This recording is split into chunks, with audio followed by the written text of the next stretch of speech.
Selamat datang di channel saya Serangga Gatal. Jangan lupa di like dan subscribe-nya. Oke, kita mulai. Area inti dari pesona Mandala. Lembah berawan itu telah lama tertutup oleh formasi terlarang berwarna merah darah. Ketika lelaki tua kurus dan juru tulis paruh baya itu tiba, ketiga raja peri sedang menunggu. Tiga raja abadi ini adalah seorang pemuda penuh darah. Pria botak bermata biru dengan jubah hitam. Wanita berkulit putih, montok, dan anggun. Kalian bertiga. Pria tua kurus itu membuka mulutnya sambil tersenyum. Tiga raja abadi saling menyapa. Kemudian, mereka semua melihat ke lembah yang mendung. Darah mengamuk di sana, dan kekuatan penahannya seperti gelombang merah, bergelombang, menderu seperti guntur, dan napas yang menyebar sangat menakutkan. Terlihat samar-samar, sesosok tubuh bergerak dan menghindar di dalamnya. Itu Su Yi. Arai terlarang yang mengamuk melepaskan kekuatan menghancurkan langit dan menghancurkan bumi, seperti lautan badai, datang dari segala arah. Di bawah pukulan seperti itu, Su Yi seperti perahu yang kesepian di lautan yang mengamuk, dalam bahaya terbalik kapan saja. Pemuda berdarah itu menghela nafas. Kekuatan pesona Mandala sangat menakutkan. Turun. Lagi pula, ini adalah reinkarnasi Kaisar Yongye, bagaimana bisa lemah? Jika itu orang lain, kita tidak perlu bekerja sama. Pria botak dan bermata biru berjubah hitam berkata dengan acuh tak acuh. Pendeta Han Yun, sang pemimpin mengatakan bahwa jika Anda ingin menangkapnya hidup-hidup, Anda harus berhati-hati, jangan benar-benar membunuhnya. Wanita gemuk dan cantik itu membuka mulutnya dengan lembut, tersenyum dan menawan. Itu adalah sarjana parubaya yang disebut Imam Han Yun. Mendengar ini, dia tidak bisa menahan tawa, jangan khawatir, saya punya ukuran sendiri. Penghalang mandala ini dikendalikan oleh gulungan gambar di tangannya. Melihat Su Yi yang terkepung dan dalam situasi genting, lelaki tua kurus itu tidak tahan untuk tidak menghela nafas sejujurnya, aku masih tidak percaya, bahwa Shenmu sebenarnya adalah Raja Tiran. Reinkarnasi malam. Semua orang tercengang, dan juga merasakan perasaan aneh di hati mereka. Wang Ye, seorang master kendo yang terkenal di dunia jauh sebelum zaman keabadian, legenda tiada taraf yang pernah berdiri dengan bangga di puncak jalan keabadian dan mengalahkan rekan-rekannya. Ada banyak cerita tentang dia, bahkan setelah waktu yang lama, mereka masih beredar di negeri dongeng. Mereka yang mengaguminya, menghormatinya sebagai kaisar. Dihormati di antara para kaisar. Oleh karena itu, disebut kaisar. Mereka yang membencinya menyebutnya tiran.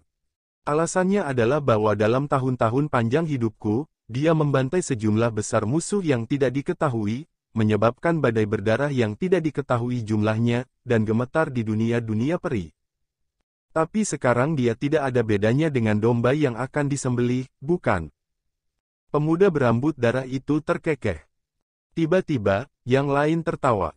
Memang, sekarang Shenmu ini adalah reinkarnasi, dan kultivasi serta kekuatannya jauh dari setara dengan dia di kehidupan sebelumnya. Kalau tidak, bagaimana mungkin dia bisa terjebak oleh penghalang mandala? Selain itu, melihat betapa malu dan tak tertahankannya dia, membuatnya tertawa. Hati-hati, anak ini pasti memiliki kartu haul yang tidak diketahui, sama seperti boneka perang jiwa itu. Pria tua kurus itu mengingatkan. Hati semua orang sangat menakjubkan. Saat itu, ledakan. Ledakan yang mengguncang bumi. Mata semua orang berbinar, tanpa sadar tegang dan waspada. Di lembah, formasi terlarang merah-merah mengamuk, tetapi sosok Shenmu hilang. Mati. Semua orang mengerutkan kening, dan tanpa sadar menatap pendeta Han Yun. Han Yun mengorbankan gulungan gambar dan merasakannya. Setelah beberapa saat, dia berkata dengan sungguh-sungguh, pria itu tidak mati, tetapi menggunakan metode rahasia yang aneh untuk menghindari mandala. Dan bersembunyi di kedalaman lembah. Omong-omong, dia menunjukkan ekspresi terkejut, aneh, bahkan kekuatan Royal Mandala Barrier tidak dapat mengunci sosoknya, dia hanya bisa merasakan bahwa dia masih terjebak di dalamnya. Semua orang terkejut. Pria tua kurus itu berkata dengan suara yang dalam, saya katakan sebelumnya, Shenmu adalah reinkarnasi dari tiran, dan dia memiliki banyak cara, yang tidak dapat diremehkan. Saya berharap dia memiliki cara seperti itu. Namun, karena dia tidak dapat melarikan diri dari lembah, itu sudah cukup untuk membuktikan bahwa dengan metodenya, dia belum menemukan cara untuk memecahkan permainan. Yang lain mengangguk. Puan Hanyun, dapatkah Anda lebih meningkatkan kekuatan pesona mandala dan menekannya dalam satu gerakan? Pemuda berambut darah. Hanyun menggelengkan kepalanya dan berkata, pesona mandala mencakup tanah 8.000 mil, dan 36 lapisan pesona kalajengking yang menutupi langit dan bumi diturunkan. Terkonsentrasi di lembah ini, kenyamanan tempat lain tidak berguna, dan jika lawan lain memanfaatkannya untuk masuk, akan ada perubahan. Semua orang mengerutkan kening. Ada banyak kekuatan yang ingin memburu Shenmu kali ini. Dan mereka menggunakan mantra mandala. Gerakan seperti itu pasti akan menarik perhatian banyak orang. Jangan pikirkan itu, pasti ada banyak raja abadi dari kekuatan lain yang datang ke sini. Kita harus mengalahkan Shenmu sebelum lawan lain datang. Kekuatan dunia bisa menjatuhkannya. Pemuda berambut darah bernama Bangau Darah dan wanita cantik bernama Nyonya Feileng saling memandang dan mengangguk. Hati-hati, anak itu punya banyak kartu, jangan berkelahi dengannya. Hanyun mengingatkan. Bagus. Bloodcrane dan Nyonya Feileng mulai bertindak segera. Berteriak. Lapisan baju besi berwarna darah muncul di seluruh Bangau Darah, dan di tangannya memegang tombak tulang. Dan Bu Feileng mengorbankan 16 pisau terbang emas yang dikelilingi oleh lampu listrik. Pisau terbang itu seperti sekelompok ikan, mengelilinginya, membentuk cincin misterius. Kedua sosok itu menyapu lembah dalam sekejap.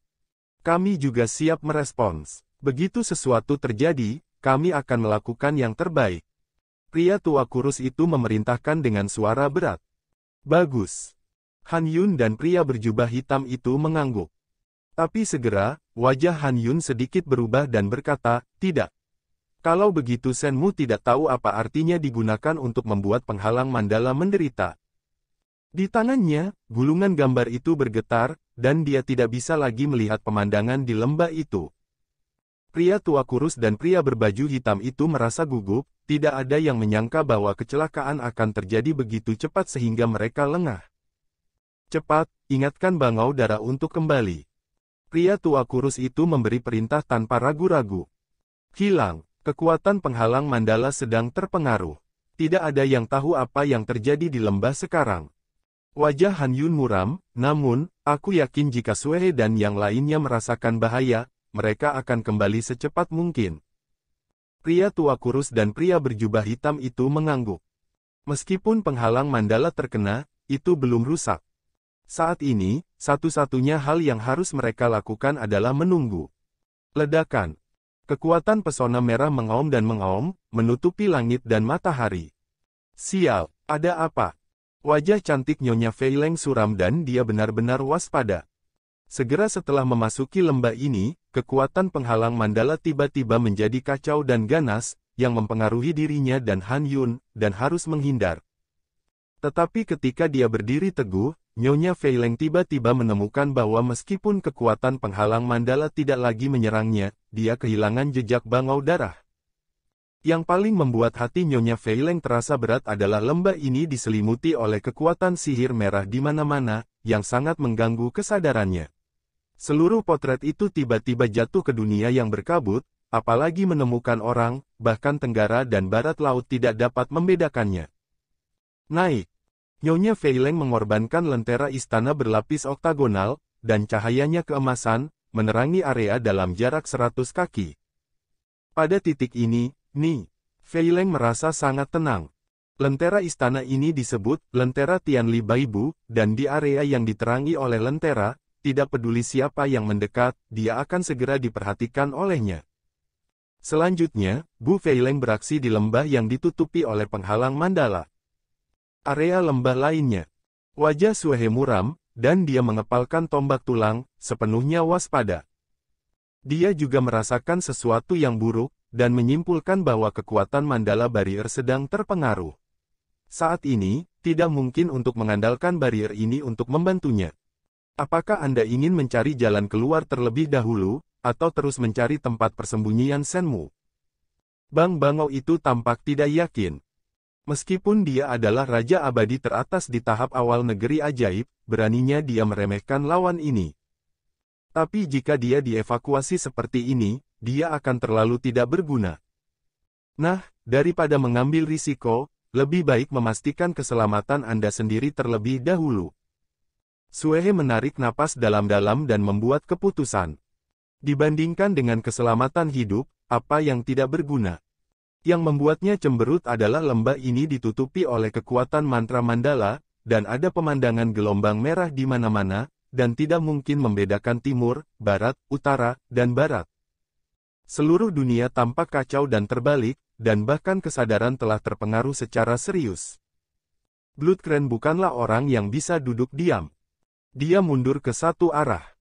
Diam-diam, sesosok tubuh tiba-tiba muncul di semburan berwarna darah di kejauhan, dan datang dengan kasar ke arah bangau darah. Gaunnya lebih bagus dari salju, dan sosoknya tinggi. Ini Suyi. Ledakan. Dan pada saat ini, nyanyian pedang yang jelas terdengar tiba-tiba. Di telapak tangan Suyi, pedang manusia setinggi 3 kaki ditembakkan. Kulit Bloodcrane Immortal King terasa geli dan mengerikan. Dia gemetar di dalam hatinya dan diam-diam berteriak. Dia tidak pernah meremehkan lawan kali ini, dan dia dijaga ketat dari awal hingga akhir dan siap untuk pergi. Jadi ketika saya melihat Suyi untuk pertama kalinya, saya tidak ragu untuk bergerak. Tetapi ketika dihadapkan dengan pedang pembunuh mendadak Suyi, hatinya tenggelam, menyadari bahwa dia masih meremehkan kengerian sosok abadi ini. Pedang ini benar-benar membuatnya menjadi raja abadi yang memiliki ancaman fatal naluriah. Tapi sudah terlambat untuk berubah saat ini. Saat aku memblokir pedang ini, aku akan menggunakan Blood Soul Belt, dan aku akan membawanya bahkan jika aku dalam bahaya terluka parah. Mata Bloodcrane Immortal King berkilat tajam. Dentang. Ledakan yang menghancurkan bumi bergema. Lonjakannya pecah menjadi 2. Anda bahkan tidak bisa membayangkan jika kepala Anda patah, harta karun peri takdir Anda sendiri, senjata ajaib yang bisa disebut puncak negeri ajaib, akan terpotong seperti selembar kertas. Ini membuatnya lengah, dan dia tidak punya waktu untuk menggunakan pembunuh besar lainnya. Hampir secara naluriah, dia pindah ke satu sisi untuk menghindar. Sudah terlambat. Di bawah pedang, tidak ada bedanya dengan runtuhnya langit. Ledakan. Kekuatan pertahanan seluruh tubuh Immortal King Bloodcrane meledak. Dia sangat marah dan matanya terbelalak. Tapi saat pedang di dunia jatuh, dia terbelah. Sebelum dia meninggal, wajahnya penuh dengan keengganan dan kebingungan. Hanya pedang. Saya tidak bisa menahan diri. Bahkan, membuat diri Anda terlambat untuk menggunakan kartu haul Anda. Dia benar-benar peri. Kecelakaan. Sebelum dan sesudah hanyalah momen. Tapi momen bahaya ini pasti bisa disebut mendebarkan, sehingga Raja Abadi teratas yang bisa disebut tahap awal negeri ajaib tidak punya waktu untuk mengubah taktiknya dan mati dengan kebencian. Telepon. Suyi menghela nafas panjang. Untuk membunuh musuh dengan satu pedang. Dan sekarang, selesai. Suyi diam-diam berkata, kekuatan dari alam yang sama juga sangat berbeda. Ada yang bisa disebut top, dan ada juga yang hanya bisa diklasifikasikan biasa saja. Derek darah ini tidak diragukan lagi adalah yang pertama. Jika itu adalah tahap awal dari dunia virtual, Suyi tidak akan dapat menjamin bahwa, hanya dengan kekuatannya sendiri, dia akan mampu membunuh lawan dengan satu pedang. Tiba-tiba, bayangan emas muncul. Suyi menoleh dan melihat wajah cantik yang terkejut. Itu Buffline. Dia memegang lentera istana kaca segi 8 di satu tangan, dan 16 pisau terbang diselimuti cahaya listrik di sekujur tubuhnya. Pada waktu yang hampir bersamaan, Suyi berteleportasi ke langit dan membunuh dengan kejam dengan pedangnya. Dan Nyonya Feileng berbalik dan melarikan diri. Keduanya merespons dengan sangat cepat. Ketika Nyonya Feileng melarikan diri, dia berteriak di bibirnya datang dan bantu. Suara berhenti tiba-tiba. Ledakan. Hukum terlarang yang misterius. Nyonya Feileng membeku, seperti cacing yang tersangkut sarang laba-laba. Dia melambai dengan tajam. Ledakan. Lentera istana yang berkaca-kaca terbakar, menyapu 10 penjuru. Pada saat yang sama, 16 pisau terbang yang mengelilinginya berubah menjadi lampu listrik yang menyilaukan, padam. Anda dapat mengambil kesempatan ini, Su Yi telah membunuhnya. Matanya dalam dan acuh tak acuh, lengan bajunya menonjol, dan dia mengayunkan pedangnya untuk membunuh. Ledakan. Dan saat pedang Qi saling bersilangan, ledakan padat bergema. Niat pedang yang mendominasi langsung mengenai Nyonya Fei Leng dengan keras, dan seluruh orang terkejut dan terbang keluar. Dia batuk darah di bibirnya dan tampak ngeri.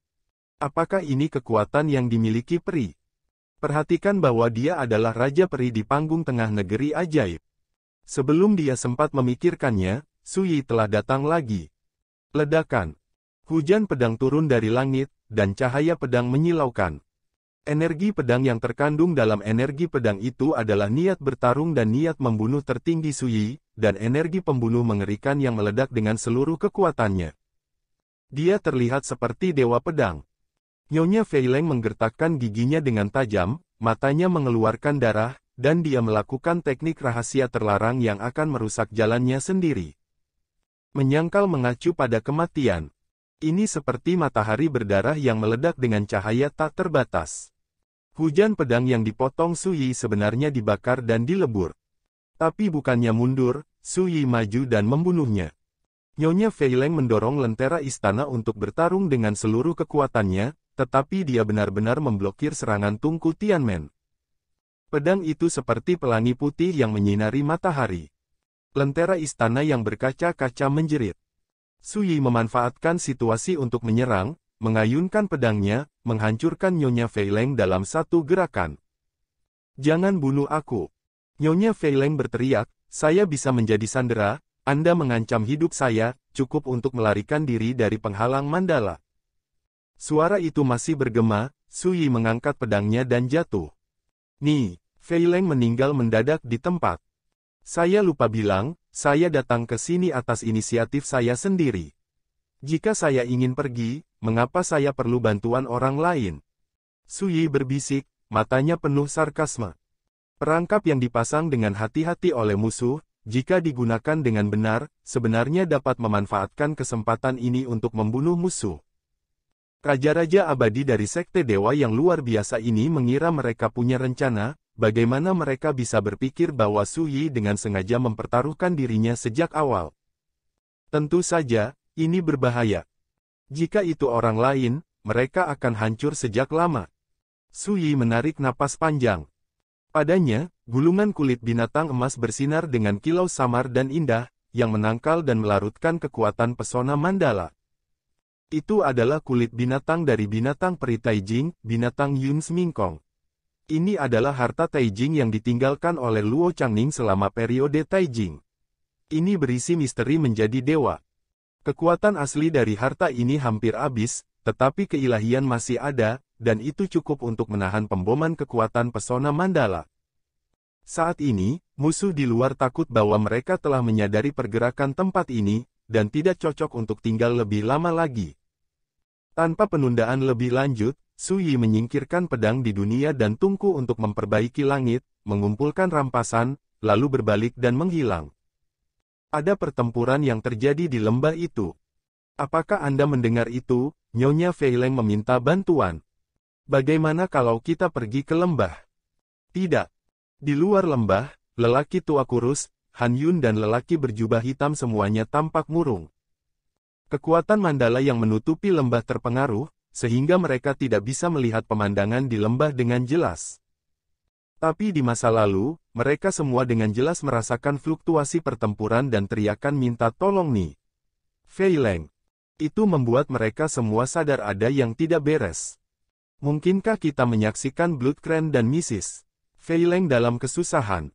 Pria berjubah hitam itu mengerutkan kening. Tentu saja tidak. Pria tua kurus itu membuat keputusan, situasi telah berubah, dan saya tidak peduli tentang hal-hal lain. Tuan Han Yun, Anda dapat mengambil tindakan dan menghapus kekuatan mantra Mandala yang menutupi ini. Tempat. Han Yun ragu-ragu, tapi kemudian, Shen Mu pasti akan mengambil kesempatan dan mengambil kesempatan untuk melarikan diri, saat itu. Sebelum selesai berbicara, lelaki tua kurus itu menyela, menyelamatkan bangau darah dan nyawa mereka adalah hal yang paling penting. Han Yun mengangguk setuju. Tapi saat dia akan melakukannya, ledakan.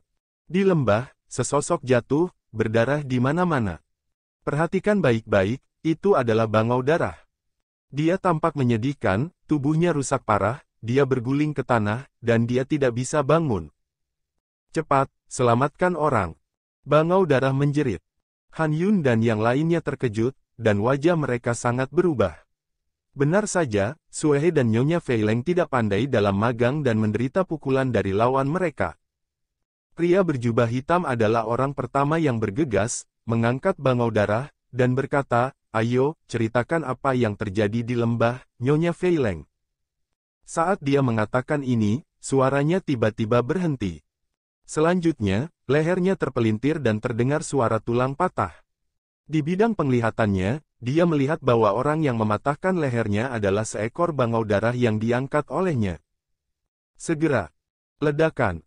Tubuhnya meledak, berubah menjadi abu. Blood Cran Yu. Ekspresi Han Yun berubah, matanya melebar, dia dirangsang oleh adegan ini dan tidak bisa mempercayainya. Mereka semua adalah Raja Abadi, dan tubuh mereka ditutupi dengan kekuatan Dao besar. Tapi sekarang, pria berjubah hitam itu terbunuh begitu tiba-tiba. Yang membunuhnya adalah bangau darah. Bagaimana mungkin Han Yun tidak terkejut? Dia sama sekali bukan bangau darah. Pria tua kurus itu minum dengan keras, dengan janggut dan wajah marah. Sebagai Raja Abadi, mereka dapat melihat semua jenis delusi dan ilusi secara sekilas. Cara-cara perubahan dan penyamaran di dunia tidak dapat lepas dari persepsi mereka sama sekali, dan mereka dapat dengan mudah melihatnya. Tapi sekarang, mereka semua hilang. Sekian dulu dari Mimin. Terima kasih.